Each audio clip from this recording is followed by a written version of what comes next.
सो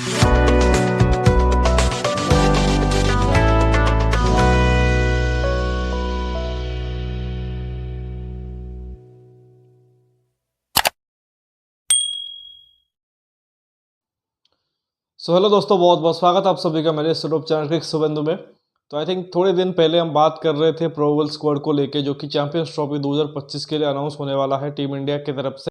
और साथ ही आप देखो एक इंग्लैंड सीरीज भी है घर पे यार। आप देखो 22 जनवरी से खेलना है, जिसमें 5 T20 मैचेस और 3 ओडीआई मैचेस भी खेले जाएंगे। तो उसके लिए भी एक तरह से स्क्वाड अनाउंसमेंट होना था। तो आई थिंक जैसा कि प्रीवियसली खबर ये था कि 12 तारीख एक तरह से डेडलाइन है। हालांकि काफ़ी टीमों ने एक तरीके से स्क्वाड जो कि अनाउंस कर दिया है चैंपियंस ट्रॉफी के लिए, लेकिन इंडियन टीम को अभी थोड़ा सा वक्त लगेगा एंड शायद एक और हफ्ता लगेगा, जहां पे टीम इंडिया ने एक तरीके से वक्त मांगा है। हालांकि ये भी हो सकता है कि शायद वो स्क्वाड एक तरीके से आईसीसी को दे चुके हो ऑलरेडी एंड थोड़ा सा टाइम लगा के एक तरह से ऑफिशियल अनाउंसमेंट करेंगे। लेकिन T20 का स्क्वाड जो कि वो 11 तारीख को एक तरह से अनाउंस हो गया। 15 मेंबर की स्क्वाड है and along the expected line. हालांकि कुछ खिलाड़ी एक तरीके से मिस आउट कर रहे हैं, जो कि थोड़े से अनफॉर्चुनेट है। ऑब्वियसली कुछ खिलाड़ी को रेस्ट भी कराया गया है, लेकिन क्योंकि इतना बड़ा टैलेंट पूल है तो उस वजह से मुश्किल होगा एक तरह से सिलेक्टर्स, कप्तान, कोच के लिए एक तरह से वहाँ से प्लेयर्स पिक कर पाना। बट जो भी 15 खिलाड़ी पिक हुए हैं उनके बारे में बात करेंगे।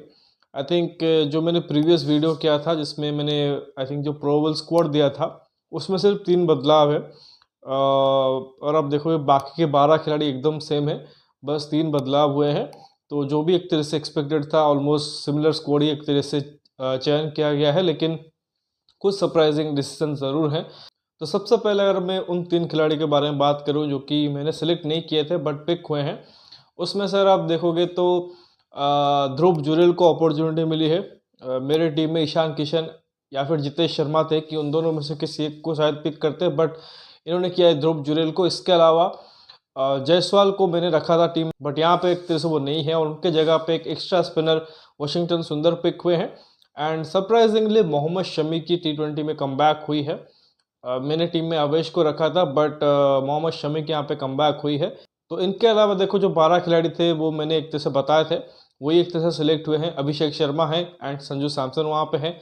सूर्य कुमार यादव यहाँ पे कैप्टनसी करेंगे।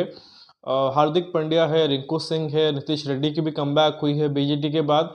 एंड सरप्राइजिंगली अक्षर पटेल को वाइस कप्तान चुना गया है, जबकि वहाँ पे हार्दिक पांड्या ऑलरेडी है। संजू सैमसन जैसे खिलाड़ी जो कि आईपीएल टीम की कैप्टनसी कर रहे हैं वो भी है, बट अक्षर पटेल को रिवार्ड किया गया है बतौर वाइस कप्तान। इसके अलावा वरुण चक्रवर्ती एंड रवि बिश्नोई उन्होंने एक तरह से अपनी जगह बनाए रखा है। और उसके बाद तेज गेंदबाज में देखोगे तो अर्शदीप सिंह एंड हर्षित राणा दोनों ही है। तो कुल यहाँ पर देखोगे 3 पेसर लिए हैं प्रॉपर। इसके अलावा हार्दिक एंड नीतीश रेड्डी जो कि थोड़ा बहुत एक तरह से पेस गेंदबाजी कर लेंगे। स्पिनर में देखोगे Varun Chakravarthy and Ravi Bishnoi proper spinner लिया है, तो वहीं वाशिंगटन सुंदर और अक्षर पटेल को बतौर ऑलराउंडर पिक किया है।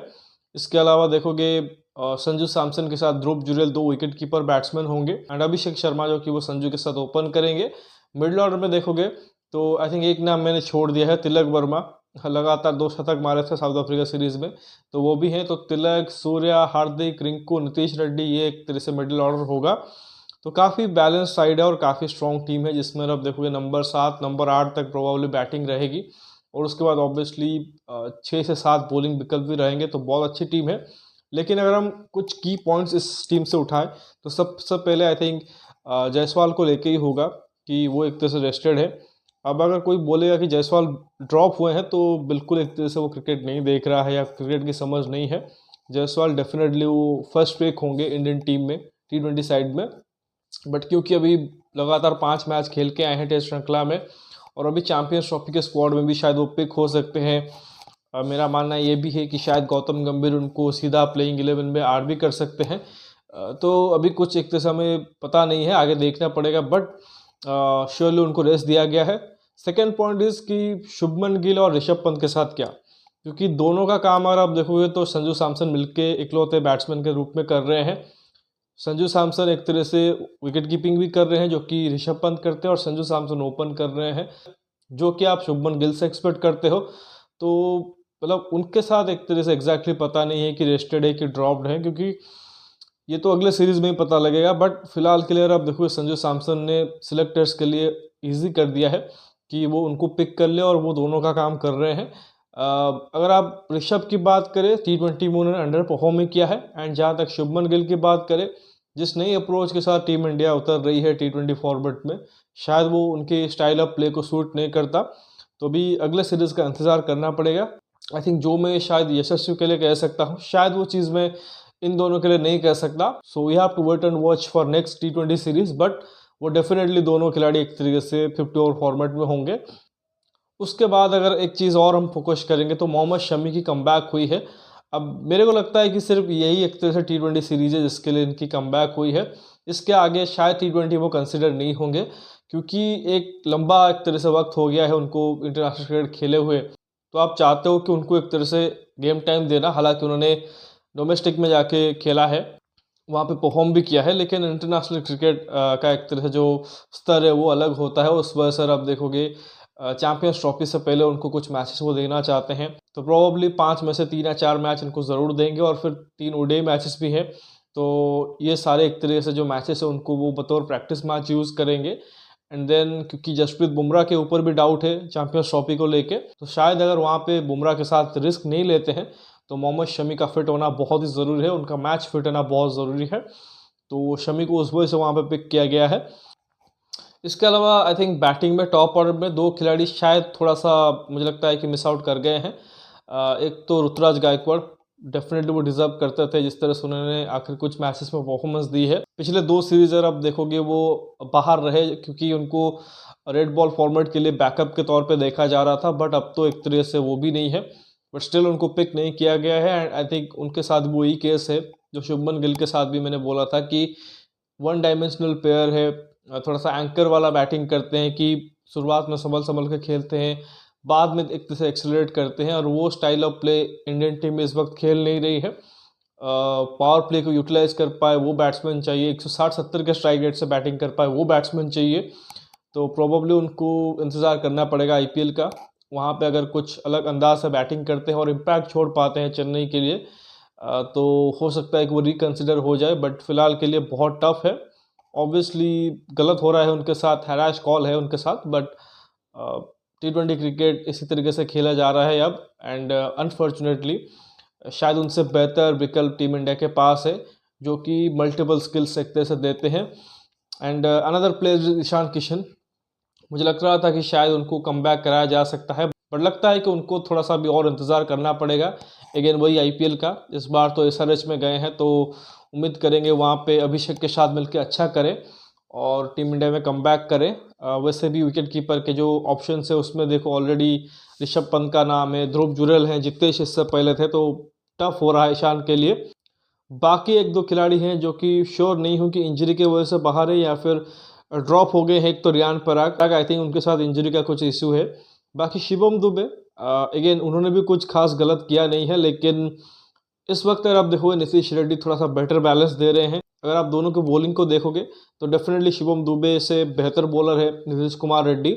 और इसके अलावा शिवम दुबे एक तरीके से कहेंगे कि स्पिन हिटर के रूप में खेलते हैं, बट एनकेआर जो कि वो एक कंप्लीट पैकेज है, कंप्लीट बैटर है जो कि इक्वली गुड है अगेंस्ट स्पिन एंड पेस, तो उस वजह से शायद उनको प्रेफर किया जा रहा है। तो ये कॉल है। बाकी आरसीबी फैंस काफ़ी निराश है जिस तरह से रजत पाटीदार को साइडलाइन किया गया है, मतलब उनको कंसिडर भी नहीं किया गया है। एंड और मुझे लगता है कि वैलिड भी है, क्योंकि रिसेंट टाइम्स में रजत पाटीदार ने T20 फॉर्मेट में बहुत ही अच्छा किया है। आईपीएल में भी ताबड़तोड़ बैटिंग कर रहे थे, अभी रिसेंटली जो कंक्लूड हुआ शायद मुश्ताक अली T20 टूर्नामेंट, उसमें भी बहुत अच्छा किया है। एंड मोस्ट इम्पोर्टेंटली जो स्ट्राइक रेट है वो 170-180 के आसपास है, तो डेफिनेटली वो एक तरह से डिजर्व करते थे, बट अगेन प्लेस नहीं है उनका। आई थिंक वो जिस पोजीशन पे खेलते हैं नंबर 3-4 पे, वहाँ पे तो ऑलरेडी देखो तिलक वर्मा है जिन्होंने अभी बढ़िया बैटिंग किया था पिछले सीरीज़ में, सूर्य कुमार यादव आपके नंबर 1 बैट्समैन है T20 फॉर्मेट में, तो उस पोजीशन के ऊपर अभी एक तरह से जगह नहीं है। मे बी शायद स्क्वाड में हो सकते थे, बट किसको आप बाहर करते, तो बहुत टफ है काफ़ी सारे डोमेस्टिक बैटर्स के लिए। बट ऐसा ही क्रिकेट चलता है कि आपको इंतज़ार करना पड़ता है आपके अपॉर्चुनिटी का, और जब मौका मिले तो फिर उसको पूरी तरीके से ग्रैब करना बहुत ही ज़रूरी है। इसके अलावा जो सबसे बड़ी आई थिंक अपडेट यही है स्क्वाड में कि अक्षर पटेल जो कि वो वाइस कप्तान है, एक्सपेक्ट नहीं किया जा रहा था, क्योंकि हार्दिक के साथ तो डेफिनेटली अनफेयर हो रहा है, जिस तरह से उन्होंने वर्ल्ड कप में परफॉर्मेंस दी थी, बतौर वाइस कप्तान वहाँ पे खेल रहे थे और सडनली उसके बाद ना वो कप्तानी के विकल्प रहे और ना ही अभी वाइस कप्तानी के भी एक तरह से विकल्प बन रहे हैं। अक्षर पटेल को वाइस कैप्टनसी दे दी गई है, मतलब उनके लिए तो अच्छा है जिस तरह से उन्होंने परफॉर्म किया है रिसेंट टाइम्स में, बट श्योरली आई थिंक हार्दिक के साथ गलत हो रहा है।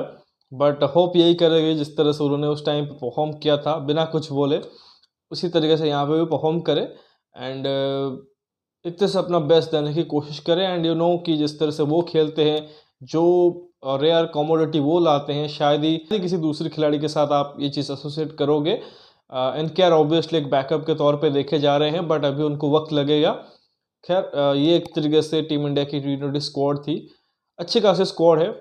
अगेन देखो, जिन जिन खिलाड़ियों के मैंने नाम कहे आपको, ऑब्वियसली उनके बारे में भी आपका फील होगा। अभी तो खैर मैंने आपको बैटर्स के नाम कहे, अभी बॉलर्स देखो तो रिसेंट टाइम्स में यश दयाल, मयंक यादव, आवेश खान, मुकेश कुमार, ये सब टीम इंडिया का हिस्सा थे, बट अभी एक तरह से वो नहीं है। तो आई थिंक गेंदबाजों के साथ तो एक तरह से चेंजेस होते रहते हैं। बहुत कम गेंदबाज ऐसे होते हैं जो कि रेगुलरली खेल पाते हैं, ऑब्वियसली उसमें फॉर्म एक फैक्टर रहता है। दूसरी चीज़ injury, I think Mayank Yadav के साथ शायद इंजरी प्रॉब्लम है, तो देखना पड़ेगा किस तरह से जो अभी स्क्वाड पिक हुई है वो किस तरह से परफॉर्म करते हैं। ऑब्वियसली इंग्लैंड एक क्वालिटी साइड है एंड 5 मैच की T20 सीरीज़ एक ज़बरदस्त मतलब एंटरटेनमेंट का पैकेज देने वाला है। अभी आई थिंक एक तरह से 8-10 दिन बचे हुए हैं, तो लेट्स सी किस तरह से ये स्क्वाड जो कि परफॉर्म करती है। बाकी जैसा ही कहा कि अभी इंतज़ार करना पड़ेगा चैंपियंस ट्रॉफी स्क्वाड का और देखते हैं कि कितने एक तरीके से सही पिक होते हैं।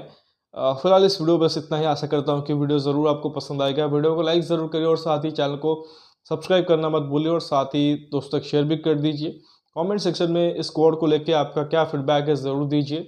बाकी नोटिफिकेशन की घंटी दबा लीजिए ताकि हर एक वीडियो की अपडेट आपको टाइम पे मिलती रहेगी। अगले वीडियो में मिलते हैं, तब तक धन्यवाद। जय हिंद।